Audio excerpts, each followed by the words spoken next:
everyone. This is the Crime Cafe, your podcasting source of great crime, suspense, and thriller writing. I'm your host, Debbi Mack. Before I bring on my guest, I'll just remind you that the Crime Cafe has 2 ebooks for sale, the 9-book box set and the short story anthology. You can find the buy links for both on my website, debbimack.com, under the Crime Cafe link.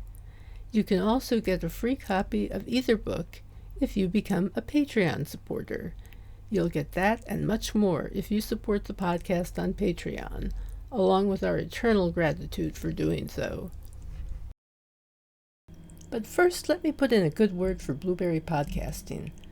I'm a Blueberry affiliate, but that's not the only reason I'm telling you this. I've been using Blueberry Podcasting as my hosting service for my podcast for years, and it's one of the best decisions I ever made. They give great customer service. You're in complete control of your own podcast. You can run it from your own website, and it just takes a lot of the work out of podcasting for me. I find for that reason that it's a company that I can get behind 100% and say, you should try this. Try Blueberry. It doesn't require a long-term contract, and it's just a great company, period. And it also has free technical support by email, video, and phone, so you can get a human being there. Isn't that nice? Hi, our guest today had her first song and poem published when she was 13. So she got a real early start. Since then, she's published many articles, short stories, and poems, 6 mystery novels, and written for a local newspaper. Those are still around, and it's a great thing. And furthermore, she has been, for 13 years, editor-in-chief and publisher of Kings River Life magazine. And she produces Mystery Rat's Maze podcast, where you can hear an excerpt from her latest book, One of Us, a story that takes place in Fresno, California, a place near and dear to my own heart. It is my great pleasure to introduce my guest, Lorie Lewis Ham. Hi, Lorie. How are you doing today? Hi. Okay. Thank you for having me. I've been fighting some allergies this week. If you remember Fresno, about this time of year, there's blossoms everywhere. Yeah. Oh my gosh. Agriculture all over the place, as I recall. Yes, definitely. Wow. Yeah. Because I moved there from New York, so it was quite a change. Oh, wow. Yeah, that would be. It was almost like heaven by comparison. Isn't that funny to say about Fresno? I don't know. It is. It is very. So tell us about your book about Roxy, the podcaster / private eye, as I understand it. What a great combination. Well, the podcasting and the private eye part kind of take place a little further into the book. She, at 35, she was a children's book author and lived on the coast of California, and she lost her publisher. They dropped her series, and she's like, okay, well, now what am I going to do? And she has a cousin who's a PI who lives in Fresno, and he said, well, hey, come stay with me for a while. And so that's what she did. And then he talks her into helping out with some a local community theater, and someone's murdered during a rehearsal. And he's hired to investigate, and she helps him out. So that's kind of where the PI part starts, is helping out with that. And it's set in the Tower District, which is the arts district of Fresno. So it's quite different from the rest of Fresno. It's the cultural oasis, I think you put it. Yes. Which I thought was an interesting way of putting it. What was it about Roxy that in your mind, she started out as a supporting character in a previous book, correct? Correct. Kind of correct. I did a series featuring a gospel singer, and in the final book, The Final Note, she's introduced, but she's introduced actually with a plan in mind to create a series for her, but it was a totally different series than what it ended up being. Wow, how interesting. In what way? What were you expecting to do? She ran a pocket pet animal rescue, and as I said, was a children's book author, and that was going to be the focus, and it was going to be set on the coast in a fictional town called Air, not very far from Santa Cruz. And when I originally came up with that idea, there weren't any animal rescue cozies out there. And by the time I really had time to sit down and seriously work on it, they were everywhere. So I thought, well, what could I do differently? And so she got moved to Fresno. Oh, wow. Well, that's very interesting. In what ways is Fresno, or the Tower District like a character in your book? How do you make a place like that part of the character, one of the characters in the book? Well, it has its own unique culture compared to the rest of the valley, really, not just Fresno. It's a very artsy area, a lot of theater and art galleries, and it has a very different feel to it. It's also very lot of historical buildings, and I say in the book, Roxy talks about how it kind of feels like she's stepping back in time, Mm. as far as how it looks and feels. So I think that becomes just a really big part of the story itself, is that area and that community. It's like its own small town in a way. Yes, yeah, and I can imagine when I was living there, I think there might have been 300,000 people there. I don't know how big it must be now. Oh, I don't know, but it's a whole lot bigger than that. I was gonna say, I yeah, think it's like one of the like the now I'm just guessing, like third or fourth largest cities in California. wow, that's really something. Do a Yeah. lot of people commute from there to other places? I know some do. I'm not sure how much. There's probably more commuting, like if you live in Bakersfield. I think a lot of people live in Bakersfield and commute to like Southern California. Mm. There's probably some. I think Fresno's gotten so big now that there's probably more people commuting from like living in the smaller towns and commuting to Fresno for work. Interesting, really interesting. My uncle used to work for the Fresno Bee. Is the Fresno Bee Small still world. around? Oh yeah, Oh, definitely. It's just like any other paper. It's a lot smaller than it used to be, and a lot more of what they do is online. And interestingly enough, it's been a few years now, but they dropped their arts coverage almost completely. wow. Yeah. So Oh my gosh. yeah. So that it was already a big part of Kings River Life. We've got the mystery side, but we were already covering a lot of the arts culture, and we picked up even doing more since the Fresno Bee, just pretty much. Yeah, I think they cover big things like Broadway shows coming through town and things like that, but they used to have a regular columnist that covered all the local arts.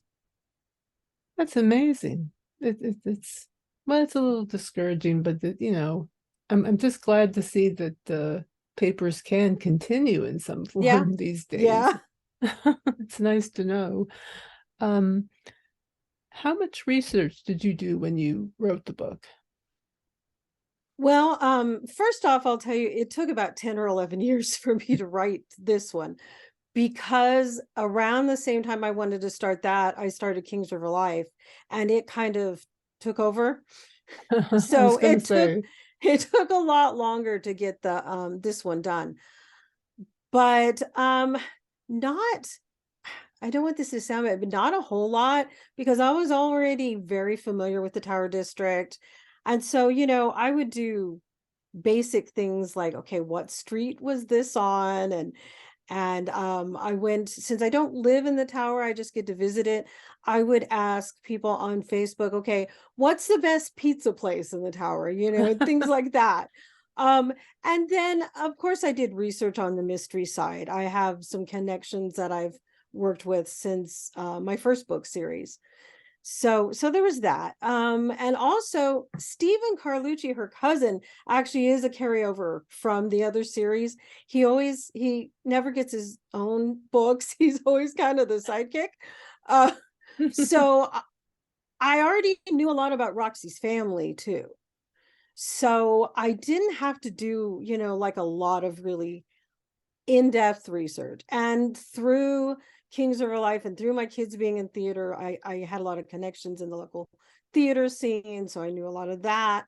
So yeah, not a lot really, just kind of firming up some facts and stuff. Yeah, yeah.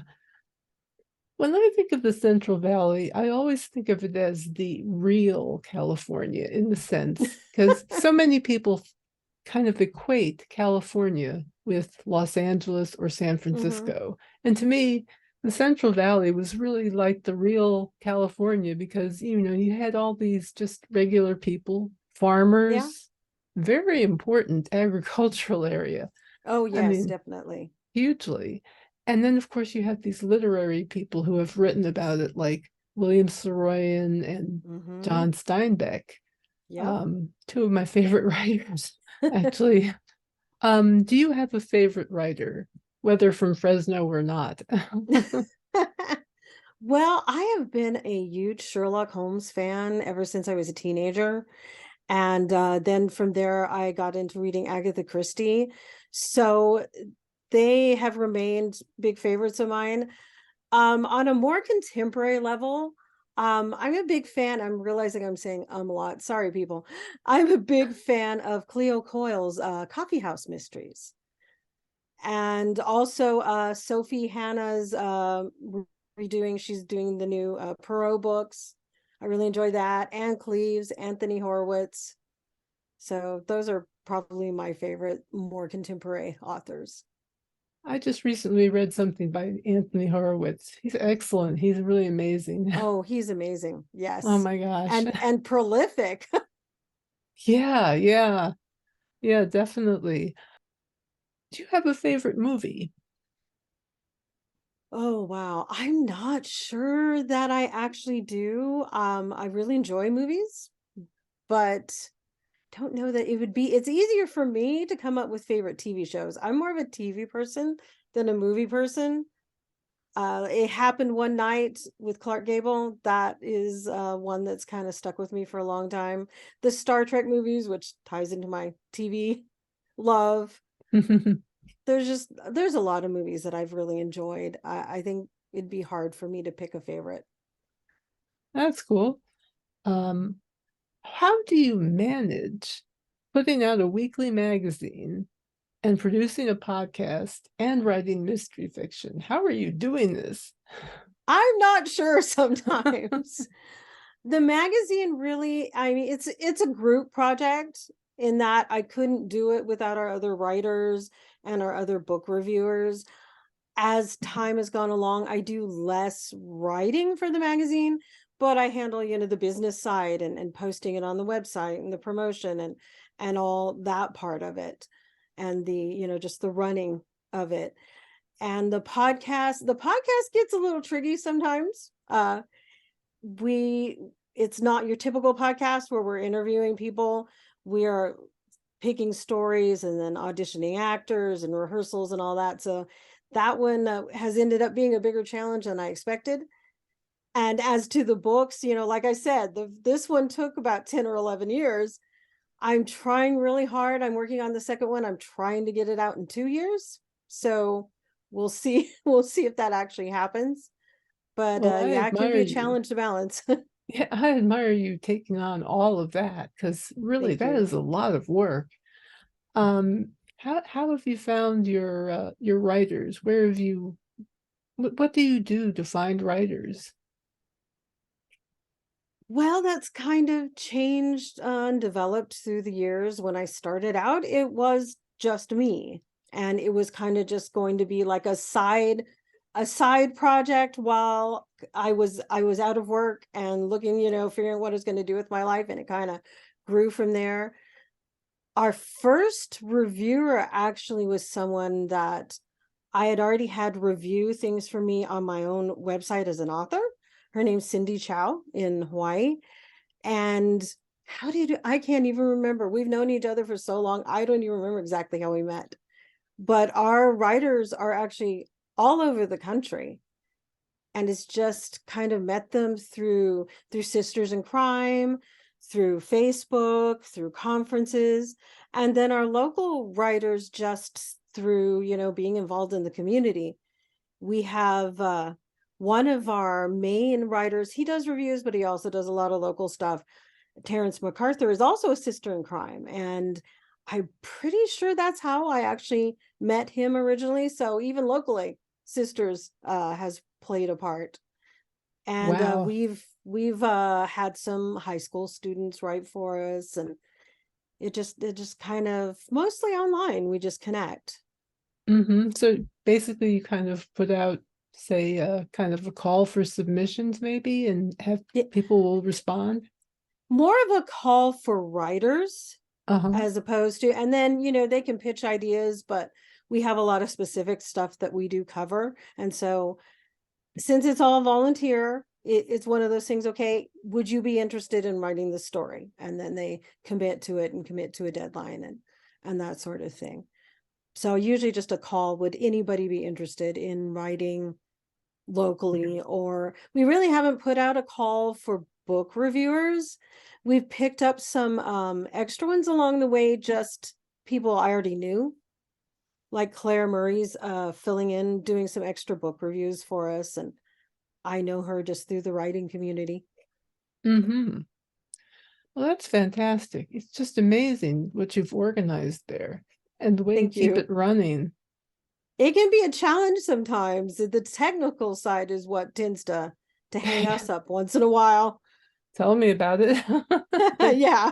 I know the feeling. How have you found actors? Are you connected with the theater there in Fresno? Is that where you're getting? Yes. Well, my kids both did theater in high school and did some local theater. My youngest is still doing local theater. So that was my first connection to theater. And then we review shows in Kings River Life, which started fairly early on. And then I've gotten to know the theater community and actors through there as well. Honestly, finding actors for the podcast has probably been the biggest challenge. It kind of goes in waves, sometimes we'll have plenty, and then other times we'll just have to delay an episode. Like we actually are going to be one short this month just because they're busy with their own lives too. And then, people getting sick and all of that. So, but the actors are there. Yeah, I'm familiar with them through doing theater reviews and through my kids and attending theater and making theater friends. So Excellent. Very good. And what advice would you give to someone who's interested in writing for a living? For a living? For a living, yes. Make really, really, really, really sure that that's what you want to do. It's very, very difficult to make a living from writing. I think if you first have to just be wanting to do it because you can't not write. It's just in you. And it's something you have to do, whether it ever gets published, whether it ever gets read, whether you make money off it or not. It's something you have to do. It's inside of you. I so agree with you on that. Yeah, it really is a tough business to make a living in, Oh, definitely. even with all of the advantages we enjoy. There's a flip side to that. Yes. Suddenly everybody's publishing and it's hard to get noticed. It is. It is. So it must be kind of tough. Do you take ads for your for your journal there, or how do you finance it, I guess? We do sell ads in Kings River Life, definitely. We also have a Patreon. Haven't had a lot of success with that yet, but also juggling so many things, I also haven't had a lot of time to dedicate to growing it too, and so that's a challenge. But probably primarily from advertising, which interestingly enough has mostly been authors. I'm not surprised somehow. Oh my goodness. Well, is there anything else you'd like to add before we finish up? Well, I hope that people will check out my book. And I'm actually having a sale on it in April for my birthday. The ebook will only be 99 cents on Kindle for a month. So if you haven't checked it out yet, that'll be the ideal time to pick it up. And I have a new book that like I said, I hope will come out this fall. I'm working on edits. It's going to be called One of You. And well, I just hope people check out my books and the magazine and the podcast and all of it. Fantastic. I'm happy to hear that you have a sequel lined up for Oh, that yes, first book. definitely.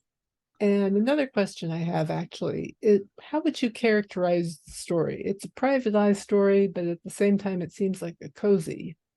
Well, when I was writing it, I was thinking more traditional, but then when reviewers started reading it, they kind of called it more like a cozy with an edge. So kind of a cozy traditional mix. I mean, it wasn't intentional that it has the cozy side of, there's not much in the way of cussing and nothing too graphic and stuff like that. That just happened. That's just how it is and how I write. But I think it does have, with the PI side, it has a little bit more of an edge than some cozies do. Yeah, I think cozies are sort of leaning that way, Yeah, toward that edge. Yeah, it's nice. It's kind of nice to see a little darkness mixed in with all the lightness. yeah, But at the same time, a mystery that feels warm can be a real welcoming thing in a world that's definitely. mixed up and crazy sometimes.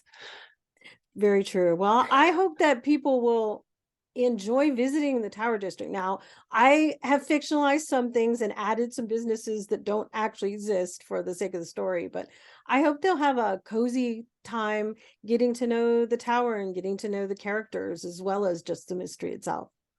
I love it. I mean, now I feel like going back to Fresno and just seeing the place, just to I want to You'll see have to come see the visit. I'll have to come visit. I'll have to talk my husband into taking a plane ride. It's very, very difficult at this point, but Yeah.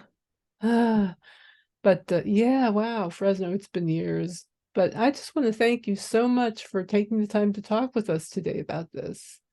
Well, And I thank you for appreciate you having coming. me. Oh, it was my pleasure, believe me. So with that, I will just come back on and just say thanks. Thank you so much for being here, Lorie. My thanks to my Patreon supporters. I'm on Patreon as well. If you enjoyed the show, please consider leaving a review or supporting the podcast on Patreon or by sharing it on your socials. That helps too. Our guest next time will be Weldon Burge. And until then, take care and happy reading.